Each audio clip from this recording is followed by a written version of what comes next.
अभी आप सुन रहे हैं मधुबनी से माँ दुर्गा रिकॉर्ड्स की शानदार प्रस्तुति। DJ Manish Raxaul.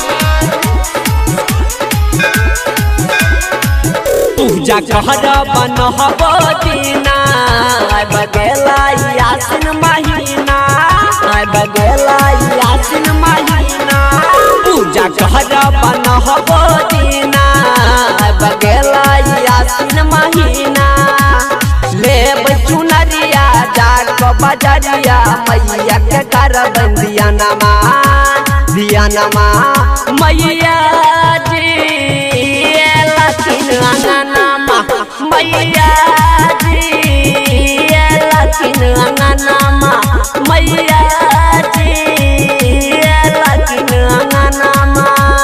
Mix by माँ दुर्गा रिकॉर्ड्स मधुबनी। डीजे मनीष रक्सौल। आरती उतारा बन मैया के देव साँझ मैया के आरती उतारा बन मैया के देव साँझ मैया के जुन बलुए थे यो भैया चल पूजा करबन मैया के करबन सिंगार माँ के जय जयकार मैया लानबै कंगना कंगना मैया जी लखीनांगना मैया जी लखीनांगना मैया जी लखीनांगना। मिक्स बाय माँ दुर्गा रिकॉर्ड्स मधुबनी।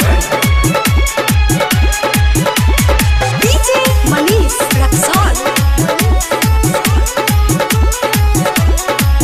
सुनु भैया को बहालयो मैया इतिहास सहालयो सुनु भैया को बहालयो मैया इतिहास सहालयो चलू माँ के करबन गुहार उनके शरण में रहबनियो करबन जगराता जग भैर राता सुभाष के बजे बन गाना गाना मैया